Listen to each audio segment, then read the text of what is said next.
It's you from the bookstand. Did you come to bring my cockatoo back? I don't think I introduced myself properly. I'm Billy. Would you like something to drink? Tea? Lemonade? We're out of coffee. The lieutenant has taken off his foggy glasses and is busy cleaning them in his handkerchief for now. You're on your own here. He must feel vulnerable without his glasses. Is this why he's letting you take the lead? Is this about Victor, my husband? Is he in some kind of trouble again? I can come pick him up in the station if that's what. No, this is something much worse. Is he in a hospital? How bad is it? How about some small talk before you break the news? You've done this before. Just keep your focus. Yes, that's the most important thing. Use that word. No euphemisms. This is what you came here for. What did you say? Oh. Oh. But he was just... But he was just here. Alive. We understand this comes as a huge shock. I want you to know that me and my partner are here for you if you have any questions. Take your time, ma'am. What happened to him? Was he drunk? I see. And you just found him there, lying in the cold. How long had he been there? If you say 2 days maybe, it will be etched in her mind forever. She blinks, eyes welling up with tears, as her hand starts searching for something from the pockets of her dress. Here. No. I just need to tell my girls. God, should I call them? Should I tell them to come home? No. A day. Good. That's probably the right thing. Thank you. Just tell me, what do I need to do next? Where is he? Can I see him? We've taken him to the city morgue. The local coroner will be contacting you shortly to arrange the funeral. Here's his number in case you want to contact him earlier. A very good call. Is there anything else that the RCM could do for you? No, I'll call you if something comes up. I'm still... Thank you. Thank you for telling me. I'll call if... These are her last reserves of strength. Her muscles will give in soon. Already, she starts to shake. We should step outside and talk.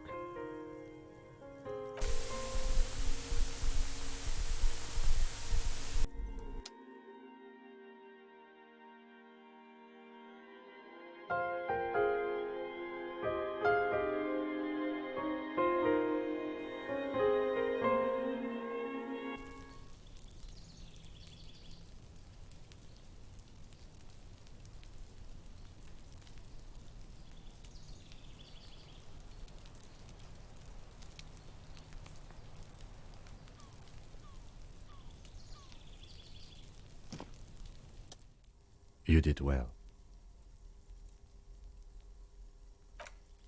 I'll call the station when we're finished with the day and let them know the name of the deceased. That's it. We should get back to our case now that our duty here is done. They'll manage. They have to. It's not your place to live their lives. Let's go.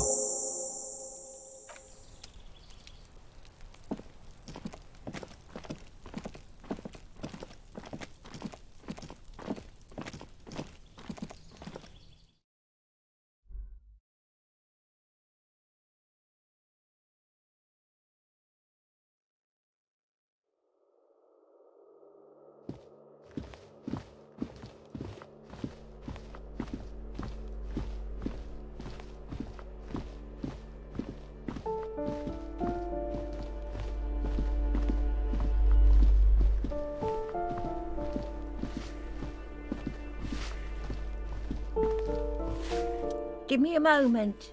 Ask away, policeman. The hell am I supposed to know? Another nut job, I assume. Some lunatic lost his mind. All kinds of morons pass through these halls. With how small these rooms are, wouldn't you want to break the wall down? Oh, no.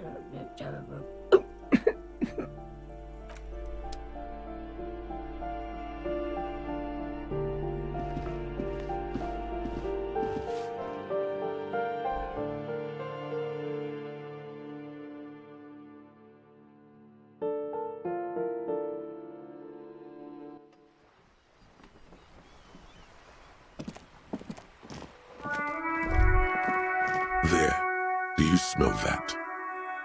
Can you not detect that inimitable whiff of dissatisfaction and restlessness, that sense that the world is in need of dramatic, even violent reordering? What do you smell?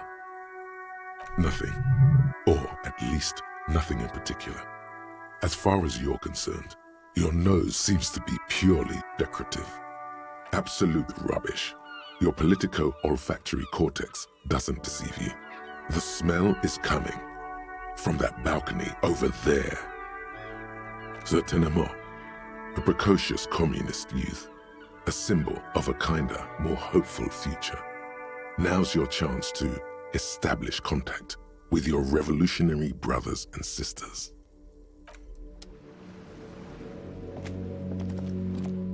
Hello again, officers. Have you come to admire my mural? I don't believe it. I've never known those boys to have manners. The bemusement in her voice doesn't fully mask genuine tenderness. They'll never be skulls, but their hearts are in the right place. Fat chance, but you can still do your part to revitalize the neighborhood. She throws you a conspiratorial glance, then presses her finger to her lips and squints up at the sky, as though straining to hear something in the distance. Have you noticed the quiet? Every so often, you might hear a gunshot pierce the air somewhere in Jamrock. But in Martinez, no gunshots, no sirens. The people are languishing in boredom and complacency. This place is a sepulchre. We'll paint it red. We bring the raucous. You bring the sirens. And what do you know about politics?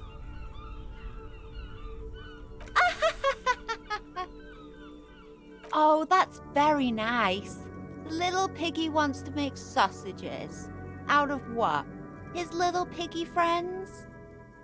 So the little piggy is a big bad communist now. Sure, I know someone who'd love to talk that ideological stuff. You're looking for Steban, a right communist who runs a mega cool and very secret meeting. I might. No.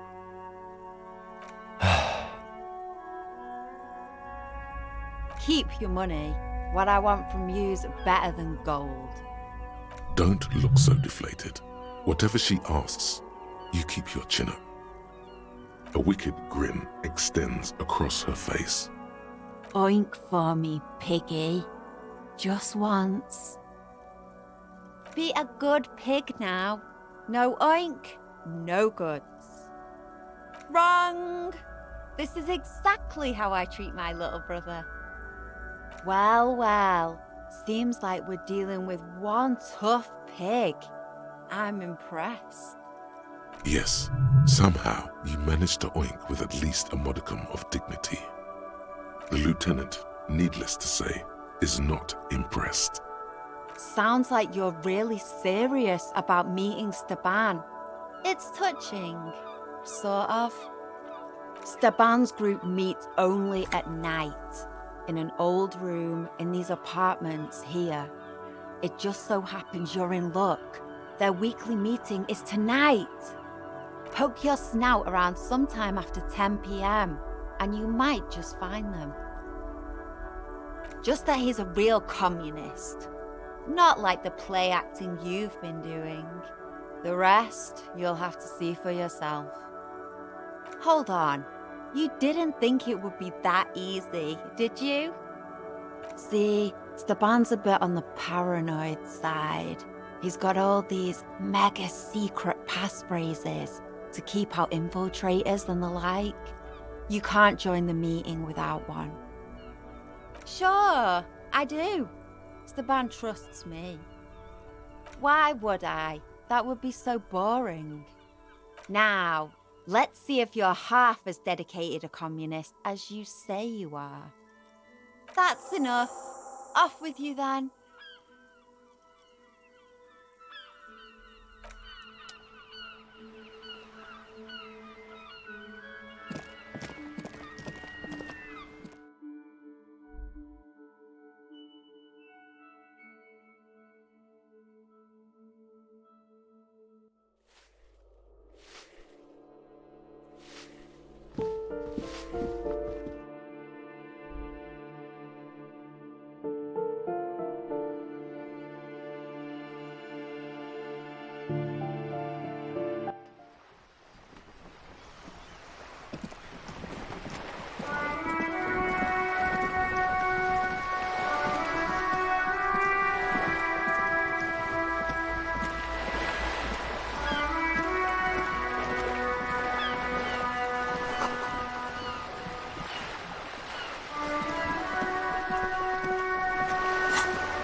Several maps have been attached to a bulletin board hidden inside the alcove.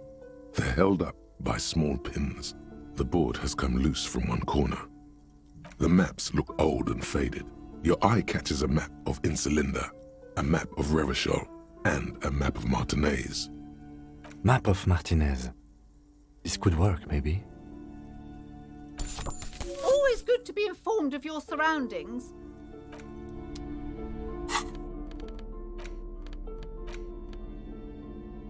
The worn map features the patchwork grid of the streets of Martinez, with directions to appropriately touristy locations. Year 48 resides on the upper right corner. Your finger moves through the various streets, across Rue de Saint-Ghislain and Rue Saint-Sipar, over Saint-Brun and Martinez North. Finally coming to a halt on the spot where you are currently standing, although the map gives no such indication itself.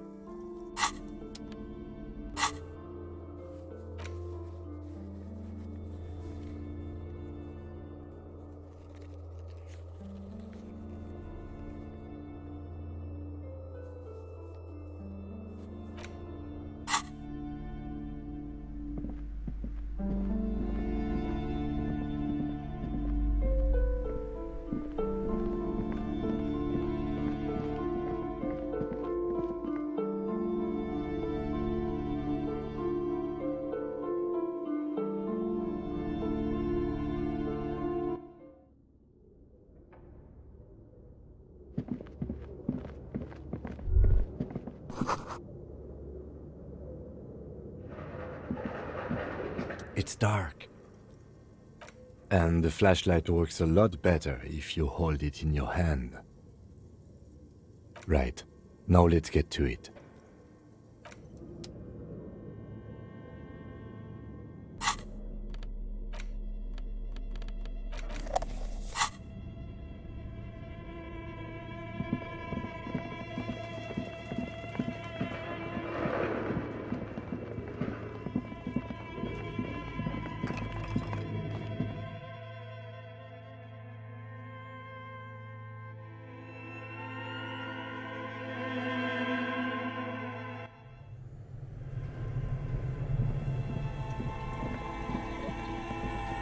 The bear's eyes are still glowing red.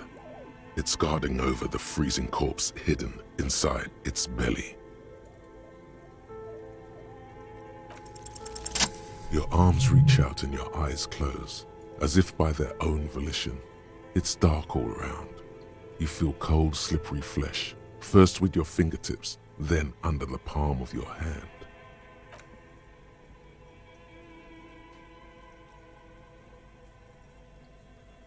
His face, his cheeks, his nose, his fat, swollen lips.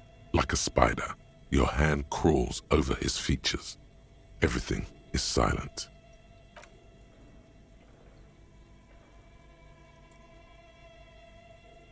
The oral cavity is cold and moist. A ball-like tongue attaches itself to the base of the mouth, lolling around like a scallop. You're on the right track. The tongue moves freely in the cavity. The mucus of the mouth is slippery, delicate to touch. From the soft meat, teeth are budding. Hard pearls of bone in the gums and in the back of the mouth. Can you feel it? You're so close. Rip his jaws open now. Look in. A vision of black and dark red death, pried open by your naked hands and studded with teeth. Looks like he's laughing. Death fumes rising from the throat, and there, in the back of his mouth, above the bell of the uvula, right in the soft palate, you see a hole, barely visible to the human eye. It is swollen shut, almost vanished. No larger than 0.4 centimeters in radius, the edges appear darkened. Keep going. A black trickle of liquid runs into his throat from the wound. Your index fits right in there. A tight tunnel of flesh opens up, tissue damage, wide enough for 2 fingers. As you push both in, you reach through his mouth, right into his brainstem. Yes, that's what this part is called. You've seen the drawings. You've studied them. The basal ganglia feels clumpy. The bullet has torn apart his reptilian complex. Your fingers slide into the remains of his limbic system. There is no resistance. It's gelatinous. The slug-like structures are damaged too. The tearing extends deep into both hemispheres. The lieutenant answers with the sound of his pen on paper. Your fingers are all the way in now, reaching toward the inside of his skull. The cavity goes further, but the entry wound isn't wide enough for the rest of your hand to follow. All the muscles in your body harden. Time to enter him. The cartilage gives in with a crack, like some fruit. Just like that, your hand is in his head. Fluid streams down your wrist, and then you finally feel it with the tip of your finger. Sharp, serrated material. The edges cut right into your skin. This must be the bullet.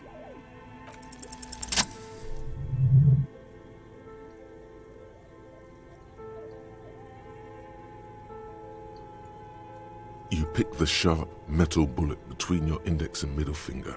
With your face twisting from pain and concentration, all you need to do is just... Good. The inside of the head feels cold and smooth, like a glove. Sweat dripping down your brow. Careful not to lose the prize between your fingers. With a plop, your hand emerges from the mouth, covered in blood up to the wrist. Between your fingers, a small flower, a blossom made of lead. A bullet.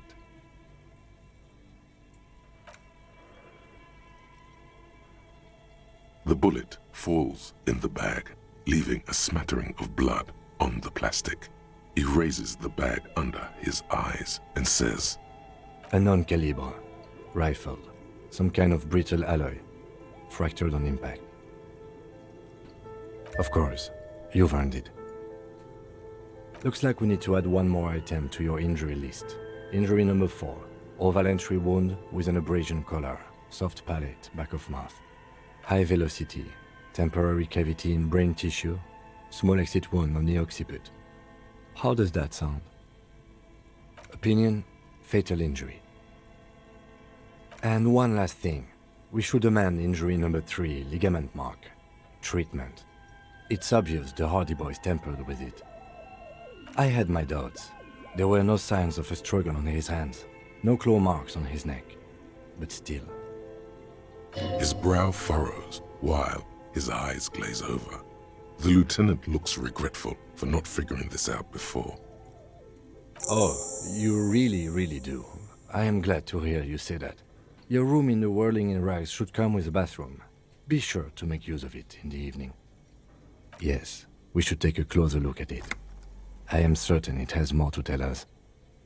This little thing could reveal much about the weapon that shot it. We bag the corpse and carry him to the holding pen of my kinema. I can transport him to processing myself, but I will be gone for the rest of the day. Work on the case. Tend to personal matters. Try not to do anything too dangerous. An officer needs backup in a neighborhood like this. I'll leave that choice to you. And one more thing. Great work, detective.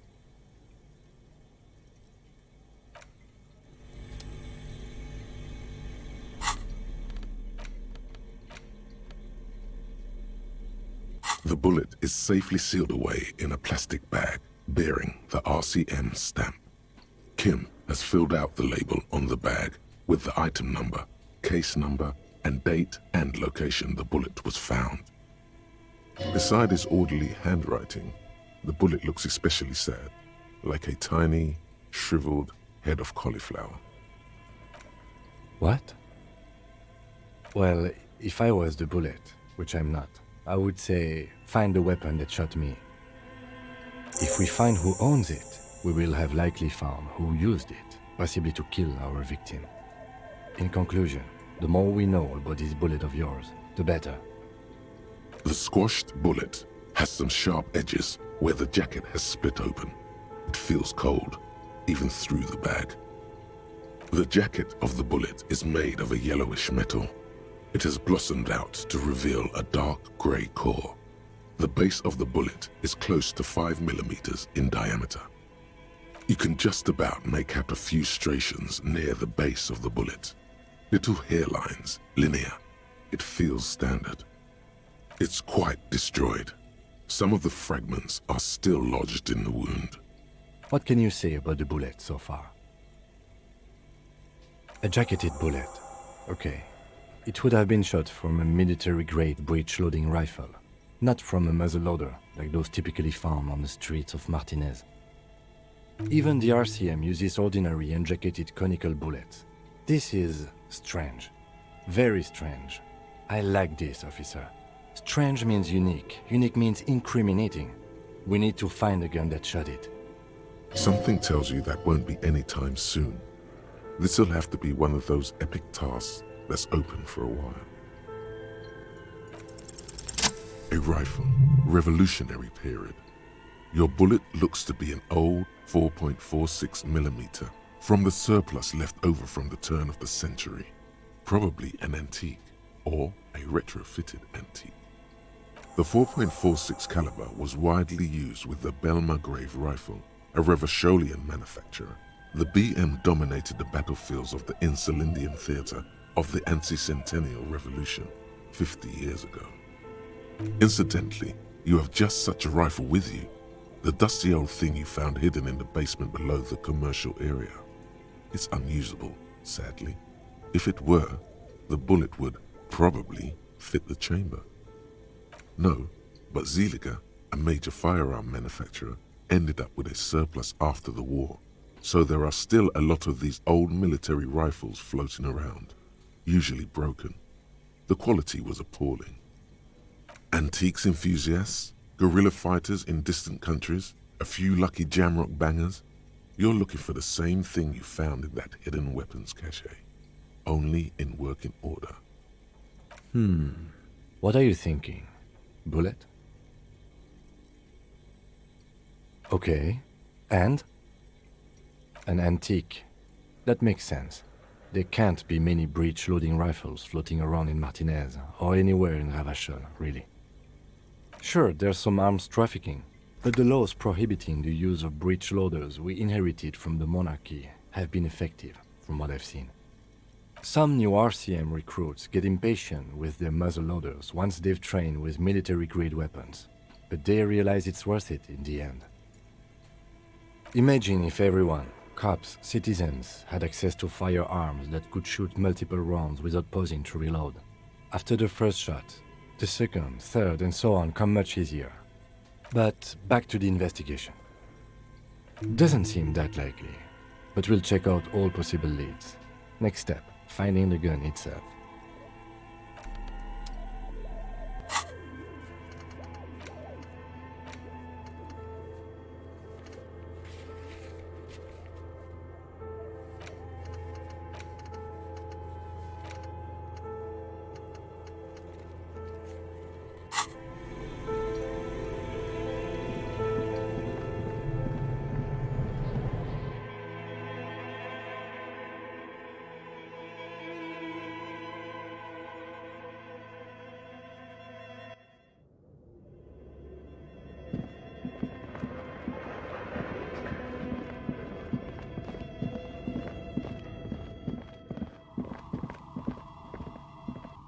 Oh, it's you again. Are you looking for a die? Very good. That will be 7 real for 1 custom die. 1 universal die for Wiro Untethered. It feels icy. Just holding this die in your hand sends a jolt of cold down your spine. Through the dark resin, you can make out a nugget of bone, hewn from an alligator's jaw. I'm listening. I'm pretty sure it still doesn't work, but sure, what do you want to know? Yes, I guess so. The arcade is an ancient failure, before my time. I'm not surprised, however. My advice, don't base your business on a fad. Hypnotism, floriography, trick track, especially pinball. Why would Slipstream SCA have a 100-year-old recording as their doorbell message? Doesn't make any sense. I'm still convinced it was nothing more than some elaborate prank. My money's on electrical anomaly. I've heard of these, especially in an old building like this. Sure, I'm listening. Good. I hope it clarified things a bit. What else?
Oh, it's you again.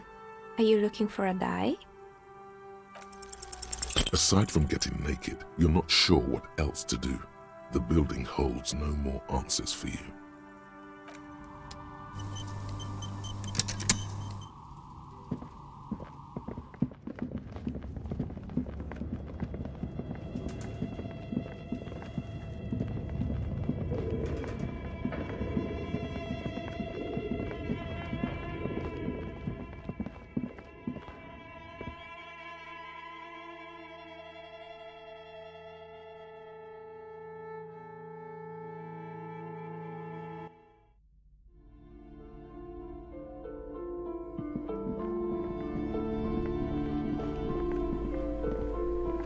Hello again, esteemed officer. Okay, but please, only a few questions.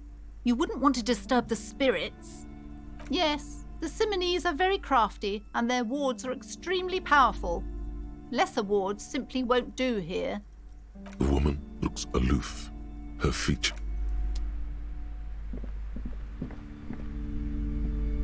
Hi, Ace Detective. Are you here for more books?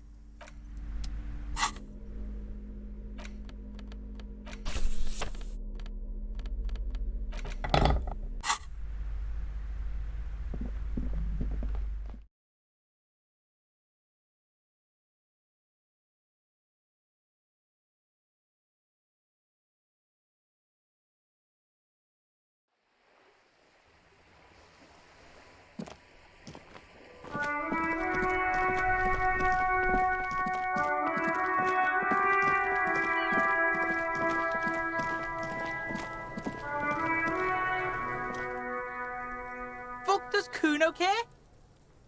The fuck about it? You're testing. Get lost! Yeah? The kingdom of Kuno. Yeah, whatever. Kuno doesn't.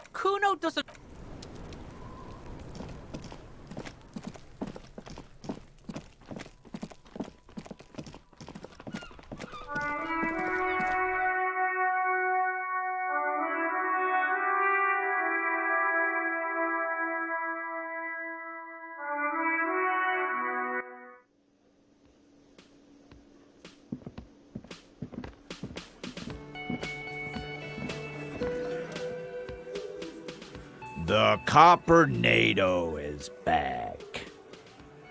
What do you want? Yeah? What?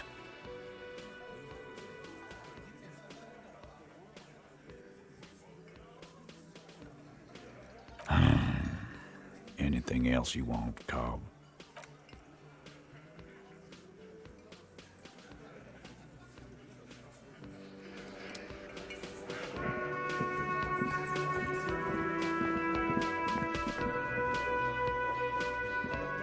Again? Hey, another thing, yes?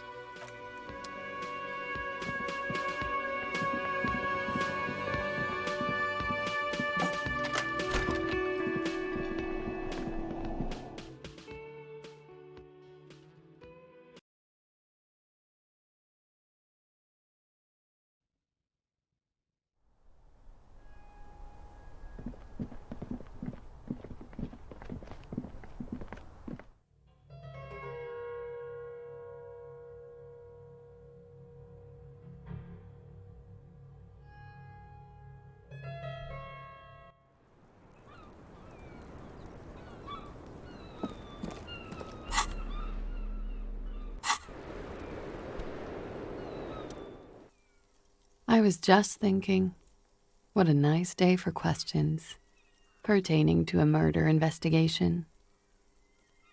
Sure. The record. Yeah? All right. Yes, miss. All right. Coolly, gracefully, Okay. she nods.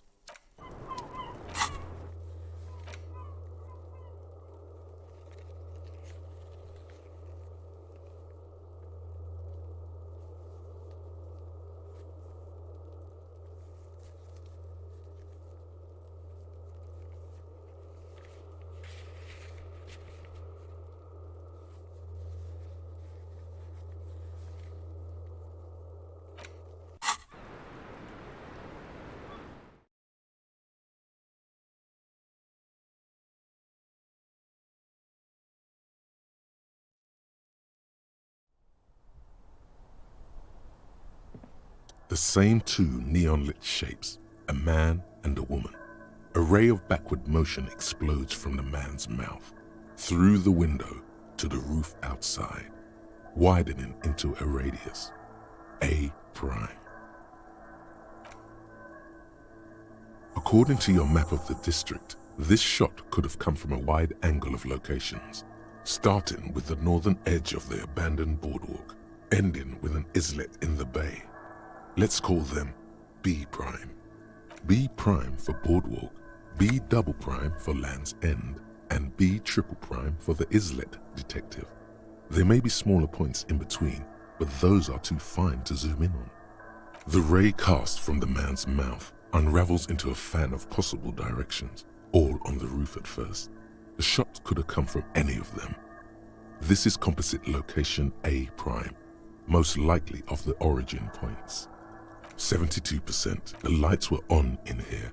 Outside, that's a 28%, yes. In this model, the shot could have come from a greater distance. Nothing excludes the possibility. 700 meters away, the likeliest of these B positions, 20% chance. A skilled sniper could have made the shot, provided he had a safe sniper's nest. Even with the light on inside, we're talking military training. At that distance, the perpetrator would have had to take wind direction into account. 1.2 kilometers away, the least likely of these positions, let's say 3%. A truly skilled sniper could have done it, possibly from a tent. No, too far-fetched. 1 kilometer away, an unlikely point of origin, beyond the docks somewhere, on an islet in the Bay of Martinez perhaps. There are islets there, badly charted as they may be. The shot would have been a small miracle, 5% likelihood. There is an extremely narrow field of view from the bay to the window, between Rue de Saint-Ghislain 10 and 33A. The angle would have been extreme and access to the islets is questionable. From where, precisely? I see you have given this a lot of thought. Are those the locations you've singled out in addition to the roof? And what is the likelihood, in your opinion, that it came from a further distance? Okay, well, we should see if there is gunshot residue or sniper nests if we go down the coast. Rule these spots out one by one. It would be the diligent thing to do. Until then, personally, I'm going with the roof version. It fits the hidden path through the whirling. A simple hypothesis.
There it is again, that spectral smell haunting this industrial harbor. And it smells like years of turmoil, of hopes and dreams, ground beneath the inexorable tides of capital. Can you smell it now? No, actually. In fact, you can't smell much of anything. Perhaps your allergies are acting up. Nonsense. The reek of communism is unmistakable, and it's coming from that railing over there. Yes, now's your chance to establish contact. But be easy about it. Communists have been known to charge when startled.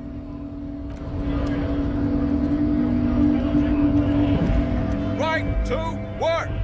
Right to work! Shame on you! Hell no. I'm just an honest scab. I won't have talk like that around here. You understand? It just has to be said, that was not a convincing line. Fucking loincloth. Loincloth? Now you see, that's not really what a scab would say, is it? Better not to press the issue further, sire. He seems tense. Fucking bug. I'm going to interpret that as a yes. There's a tribunal, and it won't be long until it's ready. How about you fuck off now, huh? Okay, of course. There could be weapons aiming at us right now, somewhere above, in the buildings. The other merc. Don't push this, he's thinking. This is not the time. The man's breathing steadies, but his eyes are still narrow. Slowly, he's trying to get his right-to-work dance back on. Don't think so. Silence. He takes the photo. Grey eyes dart back and forth on the glossy surface. His face is unmoving, hard as a stone, but beneath it, you see dead flesh in colorful rivers of polychrome, melting skin and hair. Fucking loincloths. Really did him in. Yeah. He's clenching his teeth. There is silent pressure behind them. What it means. I can tell you what this one means. Only one. You want to hear what happened here? Our colonel is deep in the bush here. Deep in the fucking bush. In Benital, 41. Monsoon season. He's on a reconnaissance mission. He spent a month behind enemy lines, scouting kipped villages. Nothing but fucking bugs and snakes for fun. Men are getting restless. There's talk of switching employers. With some strange emotion, this is about to get really graphic. Last moment to back off. Our boy, he's only a captain then, but he knows how these men think. If they don't see action soon. At dawn, he comes upon two kids, breeding in the bushes by the river. Or maybe they weren't breeding. Maybe they were just making eyes at each other. I like to think they were breeding. We shot the boy. He was useless, but the girl, she was nice. A little fat, you know, but not too old. She was quite the entertainment for the week she lasted. Expired in the hands of Sarge Mason, the kind of guy who'd make Chief there shit his pants and cry like a bitch. God, Mason couldn't let go. Cut the tits off her cold body and fucking ate them. Said primitive spirits were watching over him now. Drowned in a creek a week later. Spirits my ass. Something stirs in your stomach. No, I was in the domain, in Jamrock, being a bouncer. Fucking mask is getting sweaty. I want to take my mask off. But he's under orders, and orders are orders. Nah, you've earned it. All right now. Free commerce! Keep the goods flowing! On the photo in your hands, the dead man's skin is studded with stars. Tens, hundreds of them, littering his dead skin.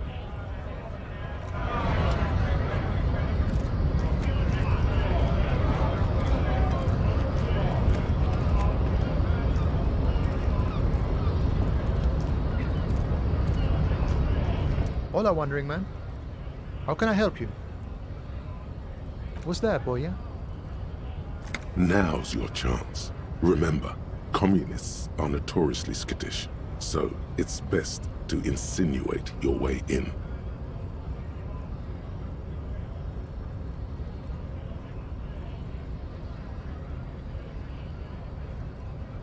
Could be coming from one of the jam lorries. Cargo's been sitting out for a while. Have you tried a butcher shop? Okay, maybe it's time to abandon the subtle approach. Don't think I've ever met a Kras personally. Then again, I've never been to Krat. Okay, maybe it's time to abandon the subtle approach. Ah, now I see. Can't say I'm surprised. You seem to take your communism seriously. Not a bad thing, mind you. It's good for a man to take time to think about the whole socio-political world picture. Oh, he certainly likes to take his time with things, especially when politics are at issue. So you've given up copying and now you're hunting comunistas. Care to say why? Oh, I see. I wish I could help. Unfortunately, I don't know many comunistas. Maybe, maybe not. Either way, I'm not institutional. A man's got to blaze his own trail, in my book. Blazing his own trail, being his own man. Not exactly your typical communist spiel. Okay, so maybe he's not exactly a communist, but there's definitely some communistic residue about him. Ah, but you know, I did meet a genuine ideologo a few months ago. Perhaps he's your guy.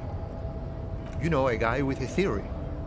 Someone who likes to pit his theory against other theories in deadly theory combat. Didn't say anything about his name. Wasn't this sort of encounter where names matter.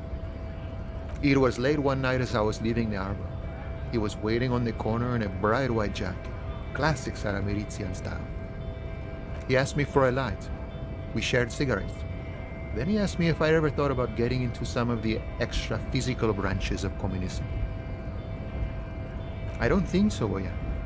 I took it to mean he was asking me to join some sort of underground cell. A very old school organizing technique. The sort of thing comunistas used to do before the revolution. The same thing I always tell people who try to press some claim on me. I said, every boyadero rides alone. I couldn't tell you. Once I declined his offer, we finished our cigarettes and he disappeared back into the night. Just before he melted into the shadows, he turned to me and said, "Remember Dobrava and Abadanais." And then he was gone. I don't know. Guess not everyone remembers. Been wondering about that myself. Some comunista inside talk could be. Not meant for the wider public. They love that kind of thing. You'd have to ask someone who knows this ideologo personally. Not to interfere in your personal errand, but it might have something to do with that passphrase Cindy mentioned earlier. She said that you would need some kind of passphrase to gain access to this so-called mega-secret meeting. The lieutenant nods. Just in time. The faithful partner arrives with the key that turns the lock. You two make a good pair. I salute you, boyas, and wish you good fortune on this grand ideological quest. The man whispers a jaunty tune. A coastal breeze ruffles his hair.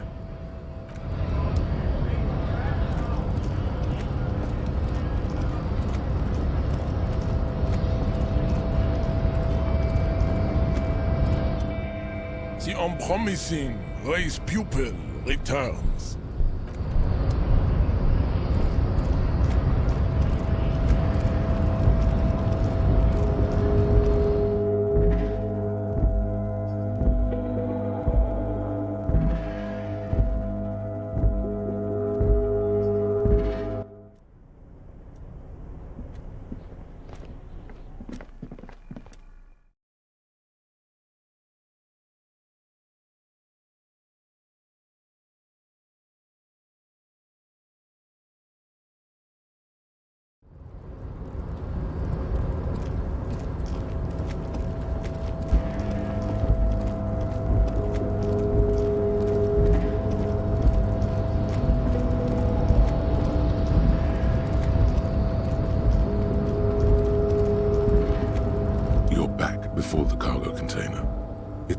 has not lessened since you were last here.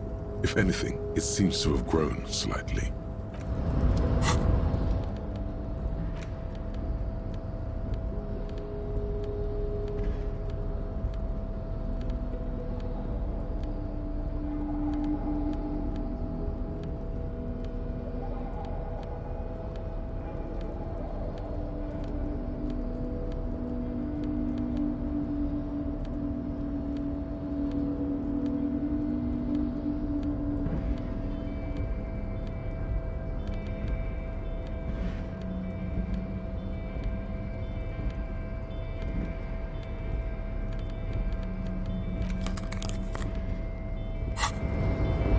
You're back before the cargo container. And, as it's always...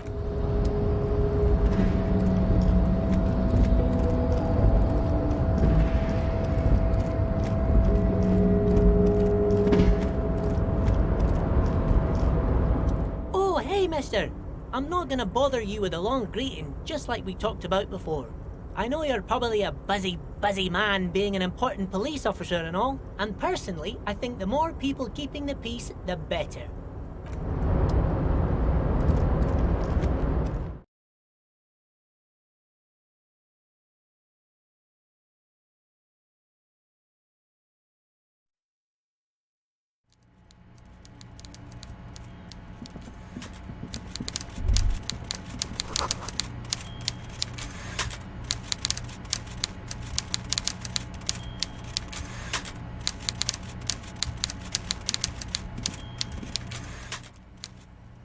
Mr. Dubois, I hear the meeting with Titus was a glowing success.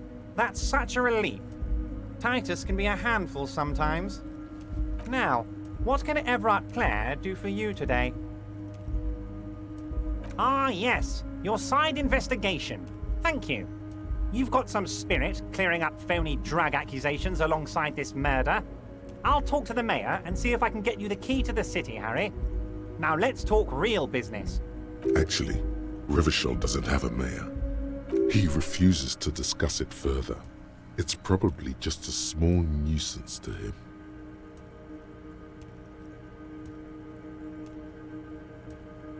Let's hear it, Harry. Of course, Harry, of course. Yes, my best men are tracking it down. Some kids saw some other kids running away with it. Some folks said a paranoid schizophrenic might have it. Leads are being checked, Harry. What's that, Harry? You're getting a little pale. Is it the words paranoid schizophrenic and lost gun in one sentence? Don't worry, it's just a lead. It'll probably turn out to be nothing. Great! You want to bounce something off your old friend Mr. Clare, right? Well, let's hear it, Harry. Absolutely, Harry. What's on your mind?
Lowman, you caught me at an opportune moment. This awful weather keeps me awake.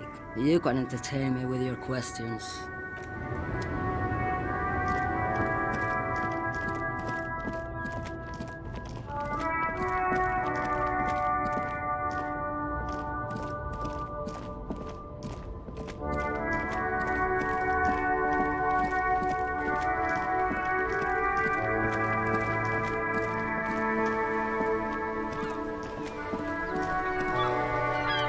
The purity of snow always reminds me of the purity of a man's soul, if he's got principles.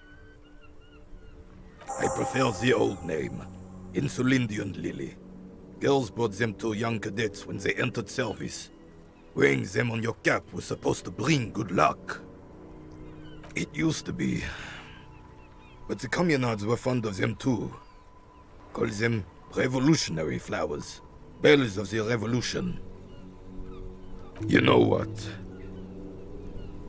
No. They brought me misery, false hope, and disappointment. The revolutionaries sullied them. You stirred up some bad memories there. But it wasn't the revolutionaries that sullied the ID for you, was it? She gave them to me too, and your jealous little heart just couldn't accept it. Enough! I can go over these matters in detail with you, Gaston, but not while we have company. So, officers. Maybells don't blossom yet, do they? Maybe on some remote parts of the city they do. But I think you have to wait for at least a month.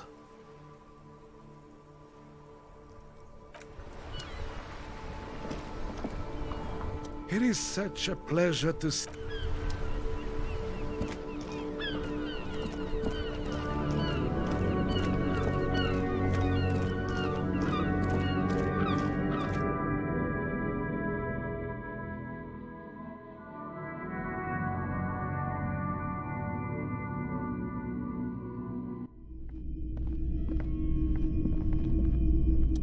Hello, hello.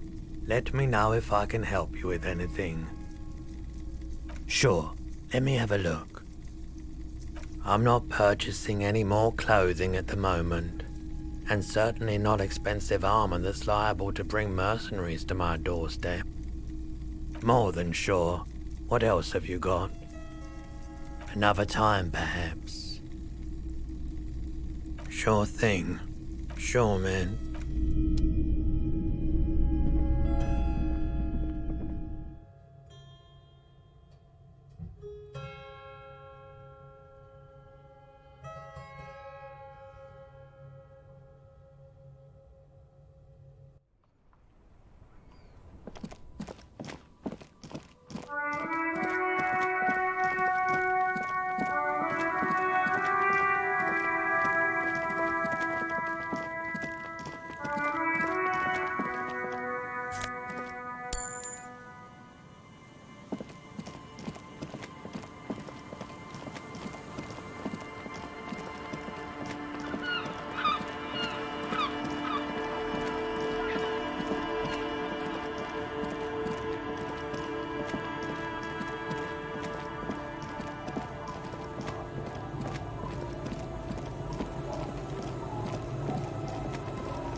You take the legal documents out of the envelope.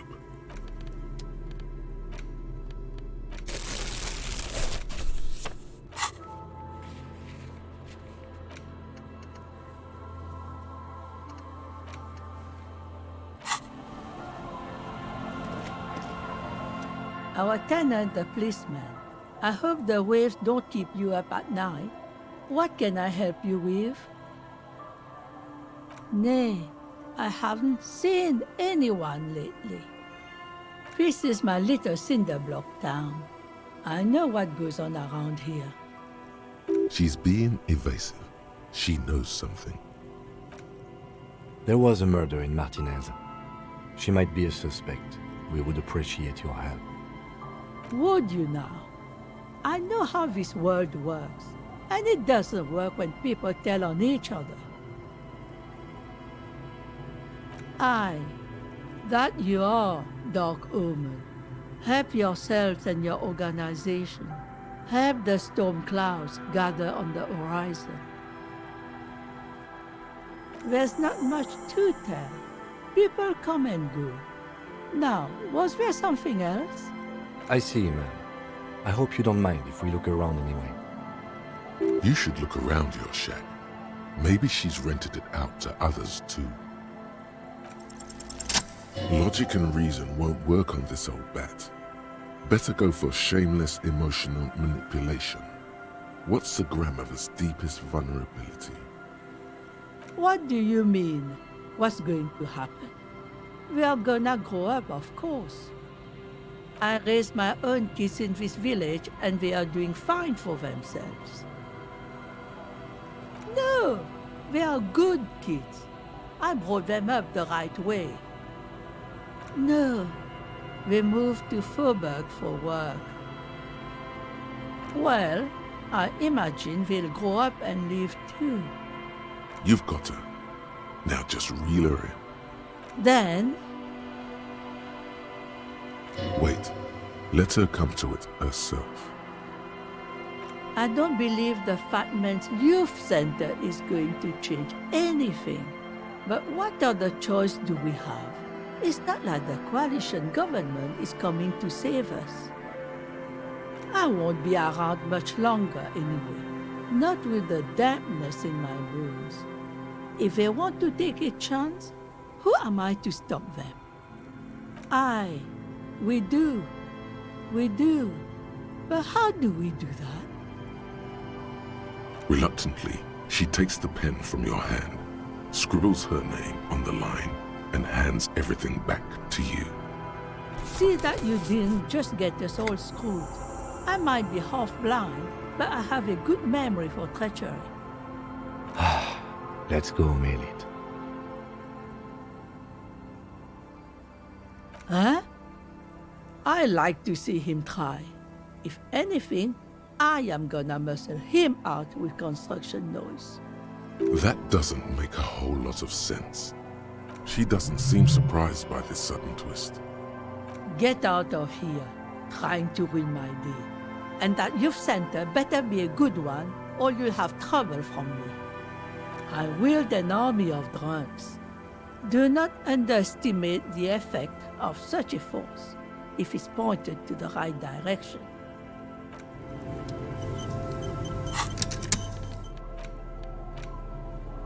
You take the legal documents out of the envelope. A 12 to 40 month construction period and the zone.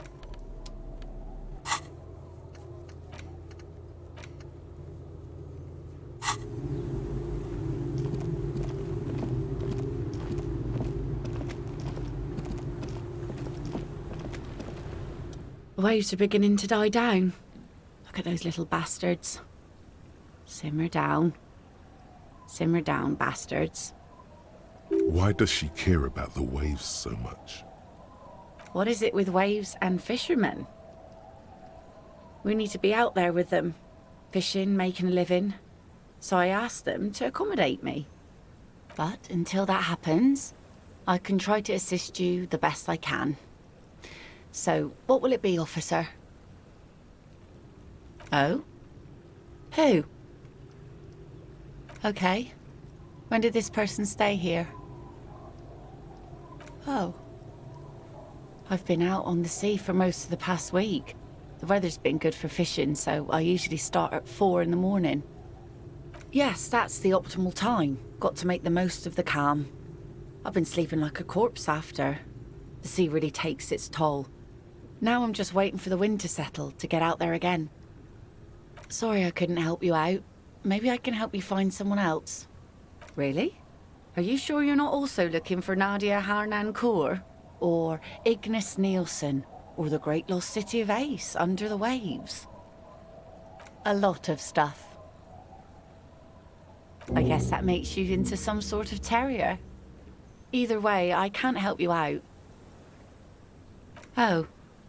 That's good to know, I guess. Why is it in the sea? Quite the sign. An eyesore too. Situation calls for a funeral, if you ask me. Aye.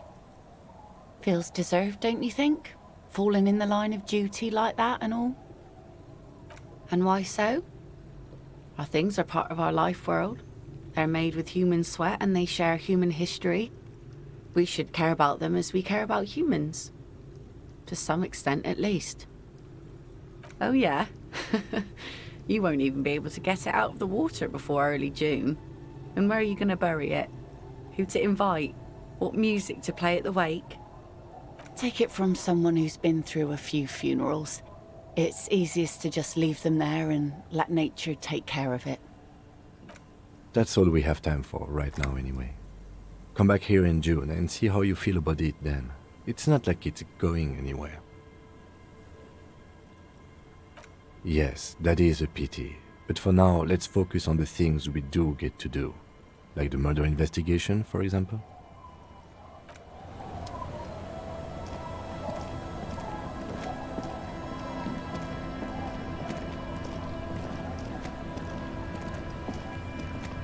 I'll just keep the Corda Lacey in the channel, if that's okay. It's too shallow near the pier. Aye, ma'am. And it's a jetty, by the way. Of course. Jetty. I prefer a good jetty to a pier any day. Jetty. Something about the way she says it makes you want to sing. Oh, jetty, oh, jetty. It's good to see you here, detectives. I only just arrived myself. What brings you here, madame? Nothing, really. I've had my eye on this jetty for weeks now, so I decided to investigate it personally. This cluster of buildings isn't on any of the official maps, as far as I can tell. That. And she's also keeping an eye on you. Spying has such a negative connotation. I did track your progress along the coast, however, and decided I would be better able to assist you from here. Then there's the matter of that little scamp in old lady clothes. She threatened to paint the cordelate she read. Like blood, you see. Well, I like it the way it is. White. What is this? Destruction of property? Hooliganism? Elder abuse? And who is this scamp, anyway? No need. Lillian and I are getting on much better. For one, she appreciates the concept of rent. How do I like it? Water drips down eaves of Eternite. The jetty below her feet creaks to the tune. It's pornographically poor. The street has no name, all the men are dead or missing. And is that the carcass of a motor carriage over there? I'm surprised that woman hasn't put me to the sword yet. Maybe she will. You should ask your questions while you can. Dark eyes survey the coast leading up to Martinez. Dull grey metal rests in her scabbard. A sword. The wind is too loud for her to hear. Fortunately for you, madame, the RCM is on the scene. All right. Politics time. Let's react. Real men, real politics, real thoughts in your head. Maybe. Above you, there forms a quilt of altocumulus clouds, twisting into each other. The wind tugs and stretches them over the bay. Their cloud shadows slide over the ruins of Revachol West. Wherever they pass, the temperature drops slightly, but perceptibly. Have I told you how they discovered this place? No, they're in Celindian, Isola. I'm guessing you don't know then. Well, your condition has left you no worse off than most of these people. The literacy rate is around 45% west of the river. 50 years of occupation have left these people in an oblivion of poverty. I knew you would sympathize. Most Revacholians will never know what this place means. Our home. This island of matter. Or why they were ferried over in the first place. remind me to tell you one day. For now, how can I assist you in this new location? Do we? I hear you have singled out a suspect and are in pursuit. This is cause for cautious optimism. I would not want to delay you. Maybe there is something else I can assist you with while you're hot in pursuit? By love, you did. Fast, observantly, like an electronic printer. Pleased to meet you, Lieutenant W. Freighter Dubois. I am glad to see a man of high qualification. The situation is precarious. What can I help you with, Lieutenant Freighter?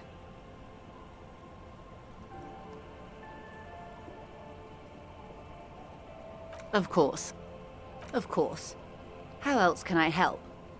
Don't tell her you've met Everard right away. There's time. She's not even asking you anything.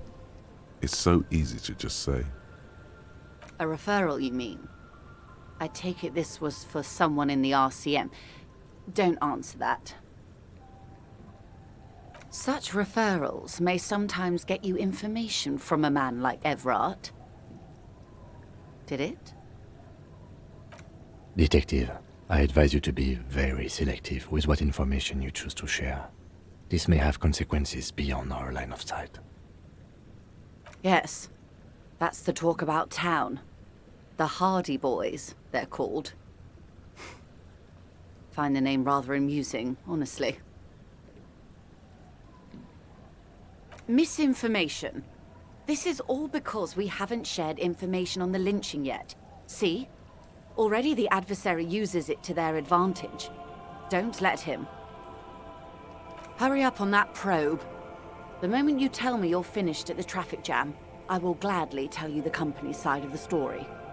She must really want you to look into the drugs. Otherwise, she'd tell you. How benevolent.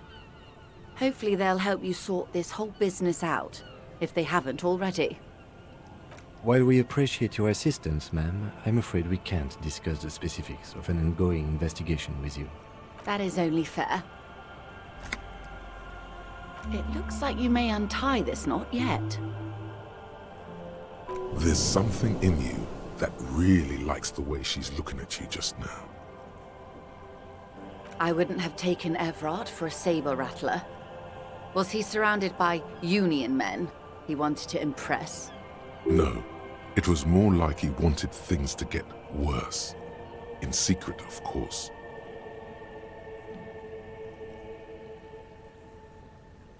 Or he wants you and me to believe he's calm and in control. He's a politician.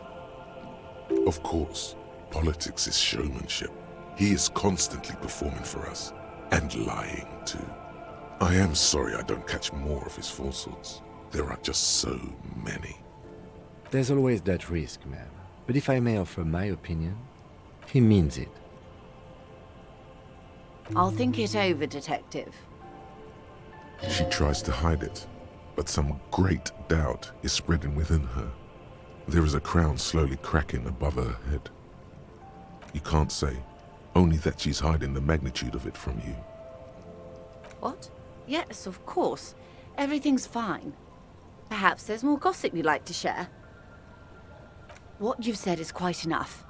You've given me a lot to consider, and may have helped me prevent this conflict from escalating. Sounds like he has you running errands, Detective. A well-established dominance ritual. Where did he... Here? Oh no. What does that bloated hellbat want with my little cinderblock town? No, don't tell me. I don't want to know what he has in store for this place.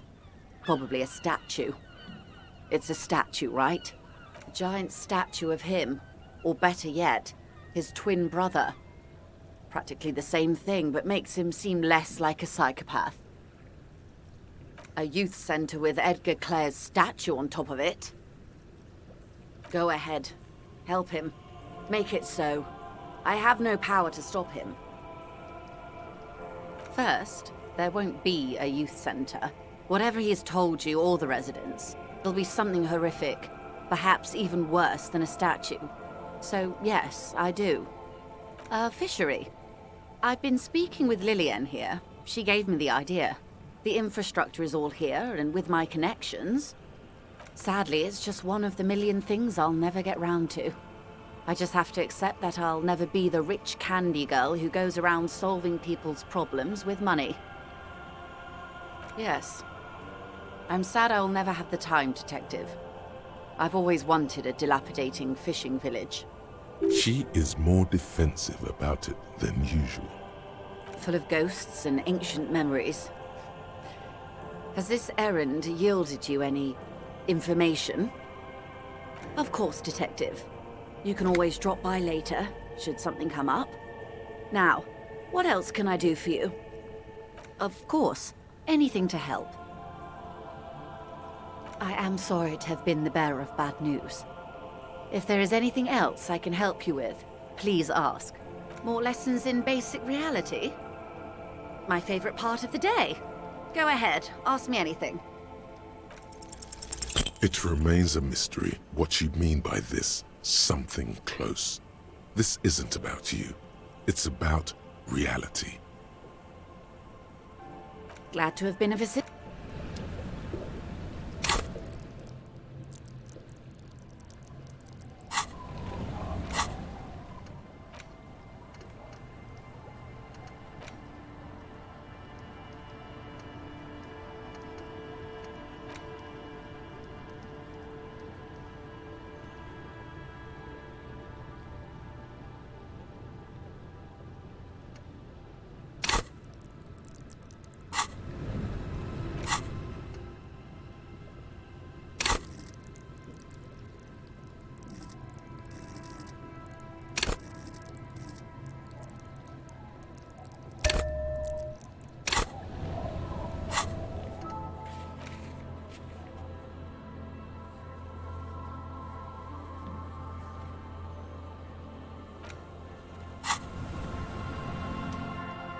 More lessons in basic reality? My favorite part of the day. Go ahead, ask me anything. Glad to have been a...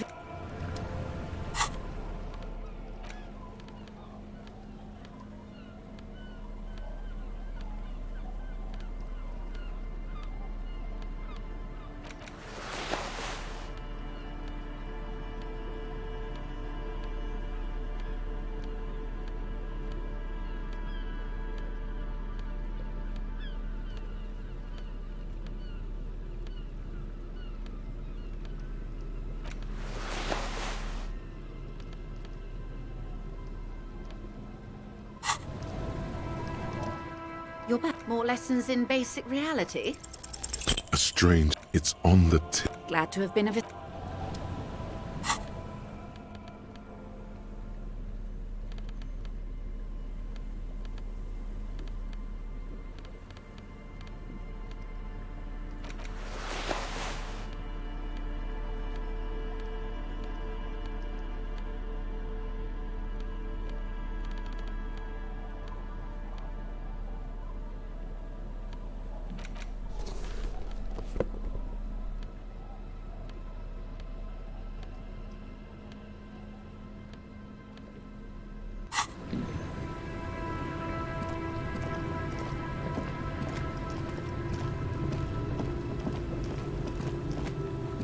The waves are beginning to die down. Look at those little bastards.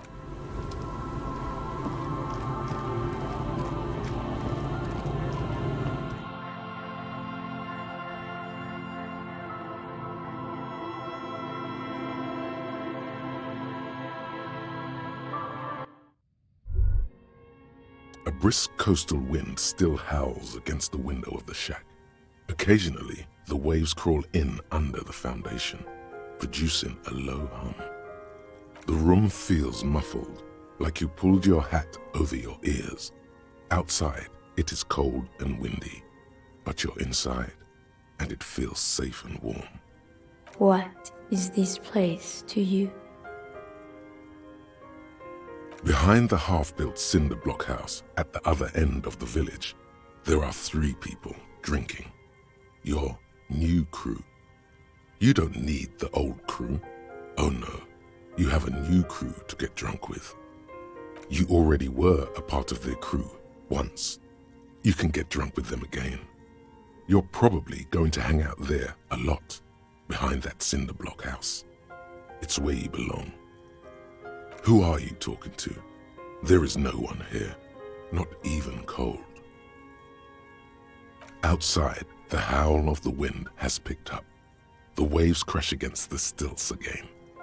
It's as if you think the thought, but in someone else's voice. Look under the floorboards.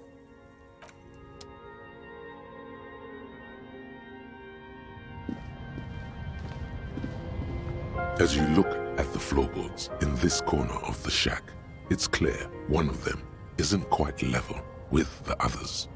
The edge of a floorboard next to it looks scratched. Hollow space underneath the floorboards is dark and damp. You can barely make out the mixture of sand and sawdust below.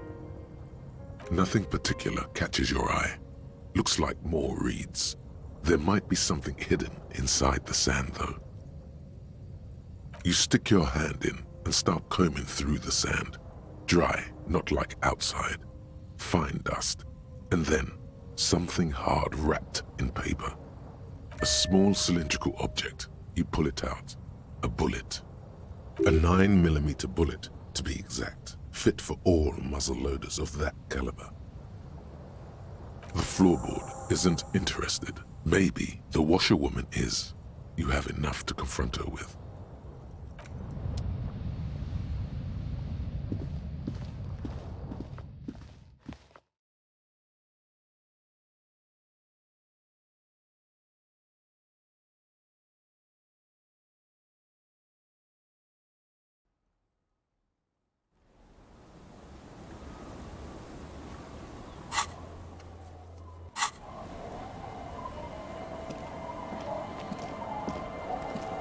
Our tenant, the policeman.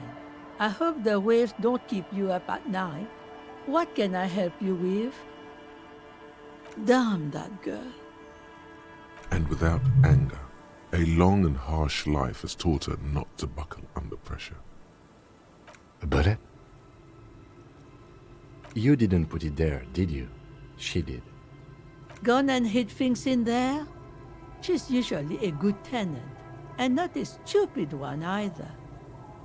Yes, I let my room to that Ruby girl.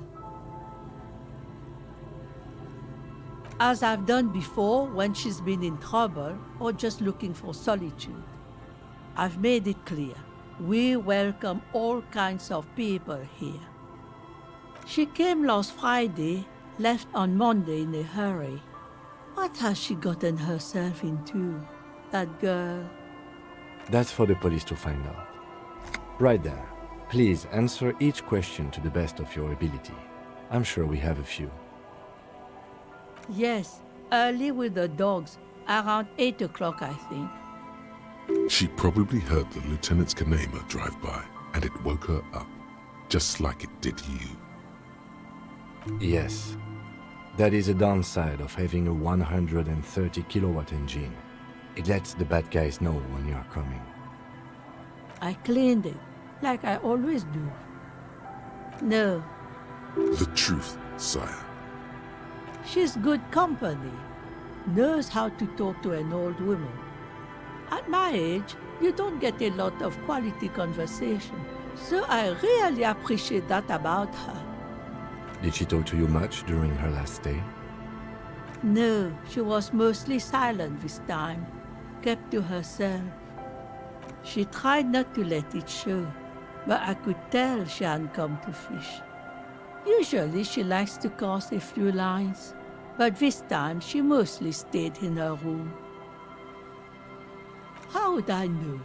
She's a gruff one, but not violent. She doesn't go around toting a gun. Nothing of the sort. Sure, she was no stranger to the bottle. She fit in that way. But I only knew her to have a beer on the beach while watching the sunset. She isn't what you call a drunk. Even offered me some from time to time. Said it was part of the communal life. But I never saw her lose control of herself the way some people do. Not that I know of, though she was into nice music. She once showed me a few mixtape milieu she'd made. Although I guess she was pretty handy with the mechanical and technical stuff. Even fixed the heater in the shop. You should be thankful for that. She may simply have kept the equipment elsewhere. I don't know. Further up the coast, she tried to leave quietly, but the hinges on that door screeched like a cat in heat. Woke me up. I heard her rushing in those heavy boots, heading up north. You'll never find her, you know. She knows the coast like the back of her hand. You only just arrived. I wouldn't worry about that, man. We are persistent. Are you sure you would rather stay here? Get a nice cozy fire going in the heater? Seems like a better idea to me. The failed electric mural. You feel like you should go look at it again. Step closer this time. What more do you want to know about that poor girl? Yes, let's hear those other questions. One thing, officer. If you do find her, please go easy on her. She's a good girl, whatever she's gotten herself mixed up in.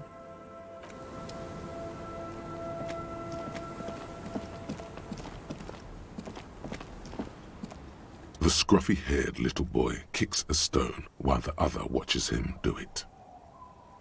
What bad people? I don't think questioning 4-year-olds without their parents present is gonna crack the case. Then we're definitely doing it. This one doesn't say anything, kicking the concrete with his worn-out sneaker. Lily's our mum.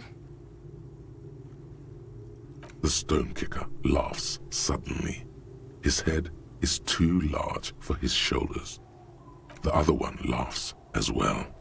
Wow, so intellectually stimulating. The stone kicking isn't even of very high caliber. Anyone can do that. Yes. Yes. It doesn't look like he knows what that means. You're stupid. Okay.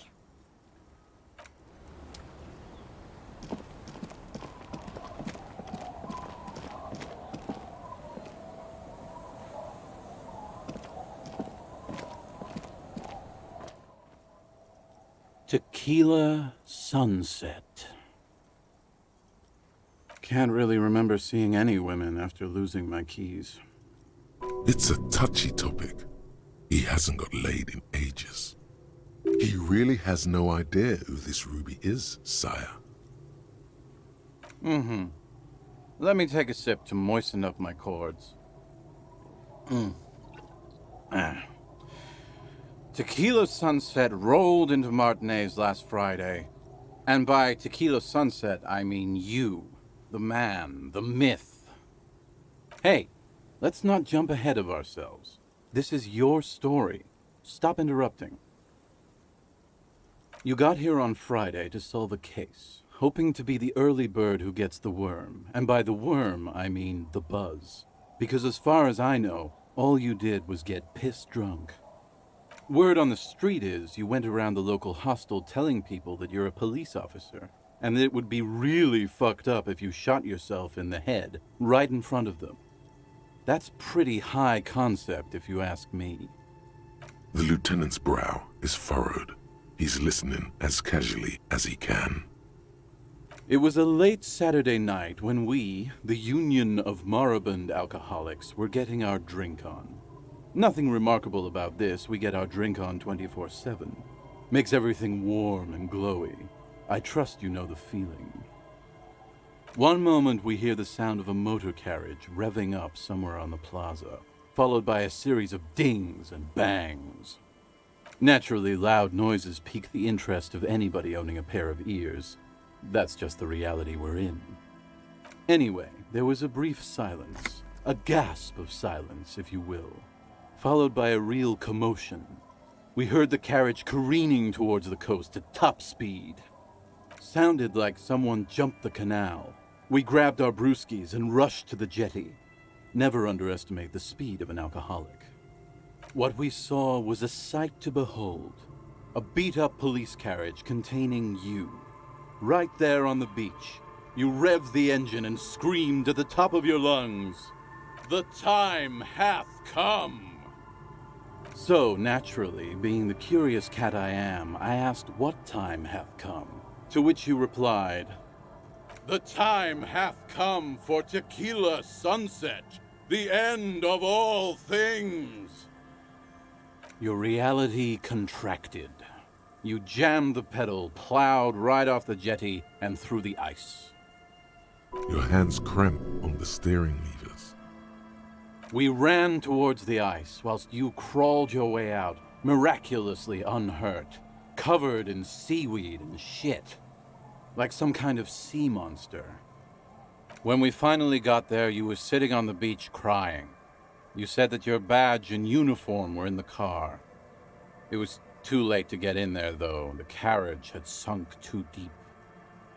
Recognizing a brother in need, we offered our condolences and invited you to party with us, which you naturally agreed to. We asked about the whole tequila sunset thing, and you told us it was your name now and insisted that we all call you that from then on. I'm not sure. I think you were the event. Tequila sunset. You know, as opposed to a tequila sunrise, which is long gone. Yeah, I agree. Hours. It was an all-night drink-a-thon. Then, at some point, I think it was Sunday morning, you got belligerent and wanted to talk about Revacholian women. How they're beautiful and also whores and so on. How one of them fucked you real bad. After a short while, you crossed the event horizon, looked sullen, got up, and left without saying anything. Wow, that's quite a story. Yeah, I bet Tequila's a fucking legend around the precinct. You must be proud to work with him. If you only knew. You were pretty vague about it, but you kept saying you got fucked real hard, and that we've all been fucked too. No one's fucked me. I do the fucking around here. Abigail! It seemed pretty painful, to be honest with you. If I had to guess, I'd say you're still working through some shit. Beside your gun and your badge, you said something about your hope or heart or something. To be honest, the details are a little hazy. In retrospect, I guess you lost your motor carriage too? That's a big one. You told us that they were a bunch of fucking losers whose main interest was cramping your style. No specifics, though. It was more about you that night. You were the star of the show. Yeah, you said it was no biggie and that you'd solve it in no time. And that you didn't need anyone to do it. You're doing it solo now. A lot of cops go solo and hermit once they reach that level of alcoholism. Yeah, you kept talking about how the coal mine owners were fucking us all over, just like that woman fucked you. I didn't agree with you, by the way. The spectral hand of the market makes sure everyone gets exactly what they deserve. You kept calling yourself a goddamn superstar who'd cleared 501 cases. As you've already determined, the actual number is just over 200. But what's a little embellishment between friends? No thanks to the squares at the precinct, as you put it.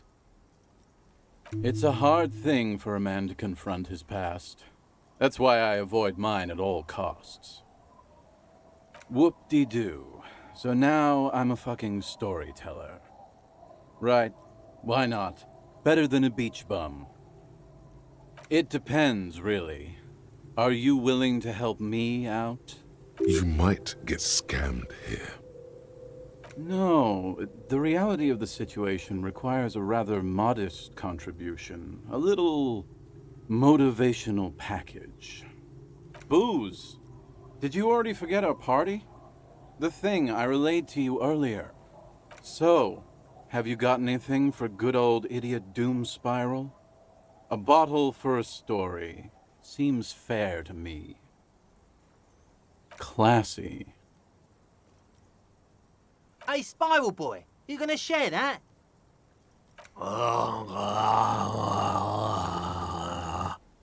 Shut up, guys. I'm telling a story here. Something happened to you. Something happened to me, too. My actual name is George, but around here, you already know. I was once a reasonably high net worth individual, a founder/junior partner at a high concept creative services agency.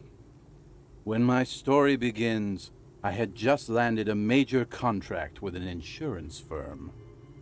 I used the profits from my agency to finance what I called a cultural incubator. Abstract value generation, value per person, high concept stuff. I developed the paradigm, worked within the paradigm, but the burden of leadership weighed heavily on me. So I went jogging every so often to keep myself sane. That's right. Getting a good run-in is important to maintaining your physical and mental health. Speaking of, when's the last time you did your laps, pork chop? 22 full-time employees, an all-star team, a potentially historical set of individuals. Worrying about them often kept me up well into the morning hours. It did. With my trusty Sansariq tracksuit, I felt like I could conquer the world. But now dreams are worn thin, much like my tracksuit. One day I left on my evening run. As you may know, it's impossible to clear your head when you're distracted by the sound of keys jangling in your pockets. His eyes are your eyes.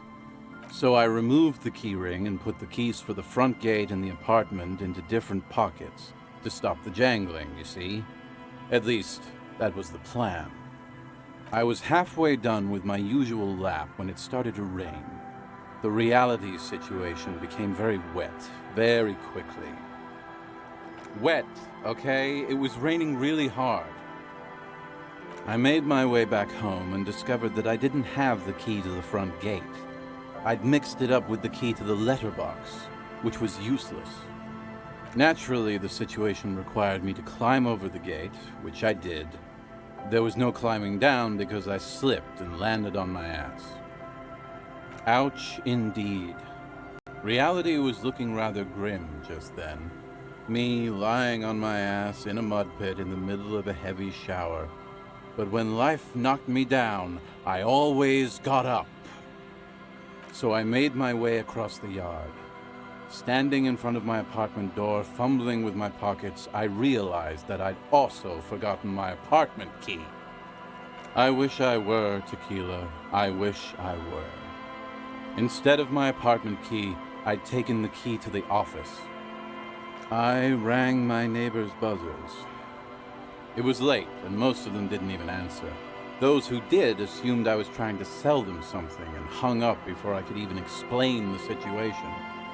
People are naturally wary of ad men, you see. One moment someone chats you up, 5 minutes later you've bought a box of edible lingerie and a strap-on. I don't begrudge them, especially since I was known to be one of the best.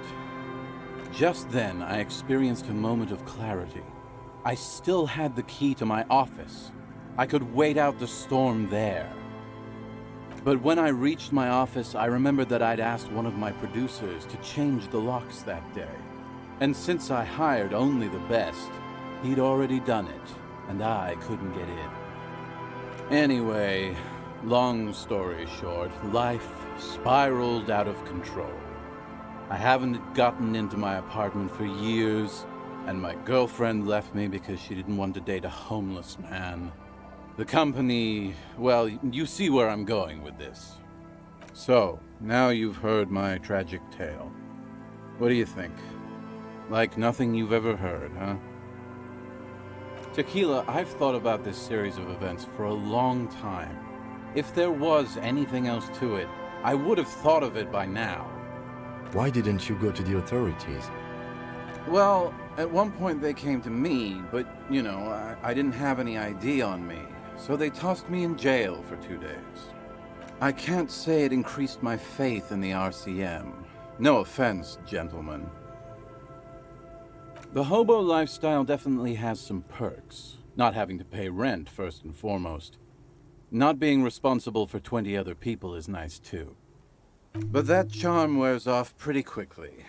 Before you know it, you're wearing a shit-stained tracksuit and spending your days picking tear.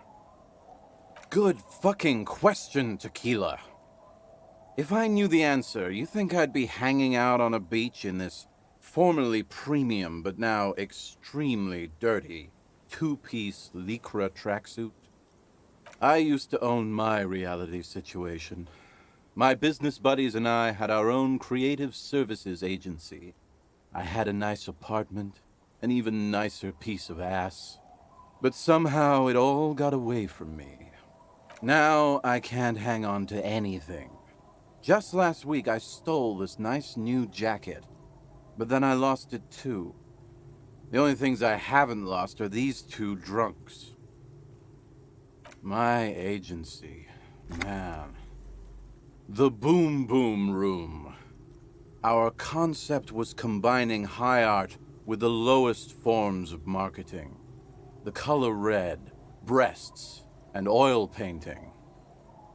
I convinced my partners to reinvest some of our profits in an even more high-concept cultural incubator called Thin Air. The artists were happy, the clients were happy. I was financing a group of poets in East Revachol who were developing a new universal poetic language. But then it all went to shit. If it sounds like it makes no sense, that's because it doesn't. Well, you know, sex sells. That's the first rule of advertising. Maybe you're right. Who knows? Maybe we were behind the curve? We were fucking rich, though, that much I know. What? You've never seen 100% Lycra before? Go on, feel that primo material. Pretty nice, huh? This might be one of the last of its kind. Should probably be in a museum, honestly. Good God. It's nearly impossible to describe how dirty this texture is. It's like rubbing two jellyfish skins together. You feel about 15% less human for having touched it. Randomized trials have also found Lycra, TM, to be associated with a number of exotic, highly malignant cancers.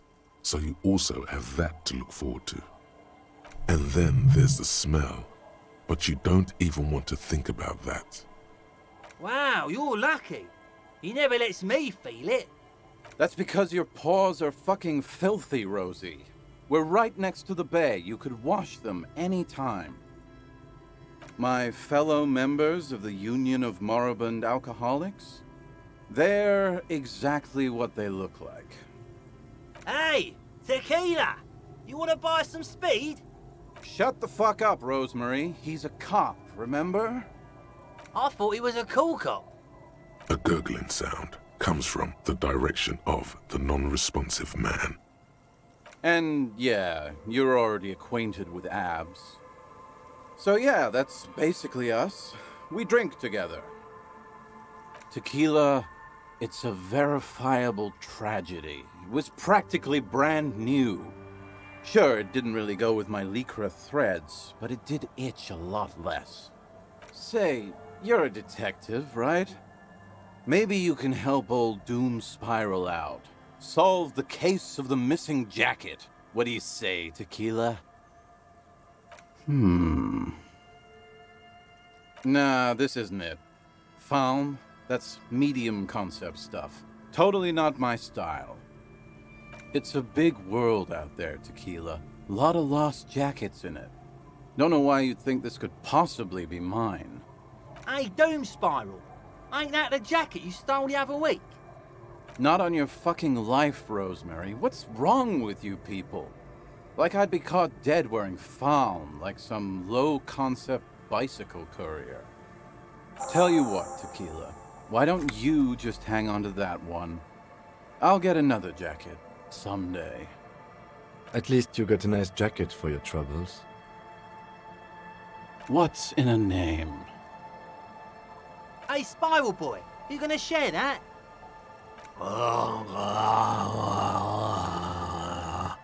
Shut up, guys. I'm telling a story here. I was once a reasonably high net worth, so you don't want to just hear the same story again. Okay. Huh. I do. But as you can see, my fuel tank is running quite low, if you catch my drift.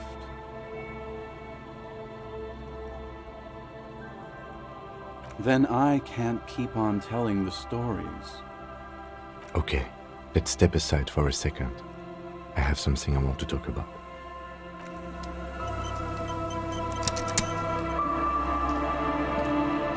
I've been meaning to have a little chat with you about your sense of style.